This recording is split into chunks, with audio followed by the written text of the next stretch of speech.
What is up, YouTube? Hope you guys are having a great day today. Hope you guys have been able to just lead yourself well, grow yourself, figure out new ways to add value to those around you, as ultimately that's what this channel is about.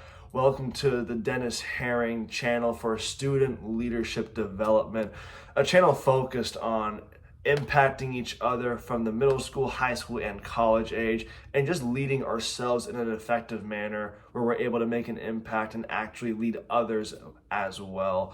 If you're new to the channel, welcome. If this is a channel that you believe would add value to you or one that you would appreciate the content from, just hit that subscribe button. You know what to do, and you'll just keep being notified as new videos pop up. And if you believe that this is an effective way of sharing value with somebody else, then feel free to share the video with a friend as well who might receive value as well.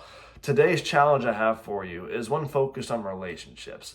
It's one that I've been talking to my wife about, one that I've talked to friends about, and it's understanding the dynamic behind why some of our friendships and some of our relationships exist. And we've come down to really two categories. Now, obviously, we know that it takes two people to foster a healthy relationship, which is that's common sense. If you didn't know that, then now you do. But the other thing is that it also takes there's typically two different foundations when it comes to how relationships thrive, depending how they thrive or how they operate. Now, the one category is proximity. Some relationships you have in your life right now are founded in or based in proximity, meaning that because you're close to each other, because you live close, because you go to the same church, because you go to the same sports games, because there's some type of consistent proximity where you're close to each other, you've become acquainted or you've expanded your social circle with those people because you see them a lot more frequently. It's based on proximity. The other half is communication, purposeful communication. This is where it becomes your best friend of 20 years, your lifetime friend since 5th grade, whatever it may be, where you may not see them all the time, but because there's such a strong foundation of communication, whether you see each other once a year, twice a month, however frequently you see each other, every time you see each other, it feels like you saw each other yesterday. That's because you were probably communicating yesterday. You probably didn't have a gap of communication. But even if you did, the communication is so strong that no matter when you pick up, it's like you never took a break. And that's when you have a foundation of communication in a relationship.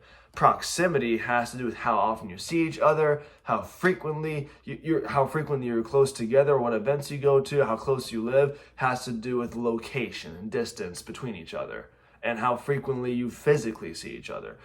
Communication has to do with how often and effectively, how productively do you communicate.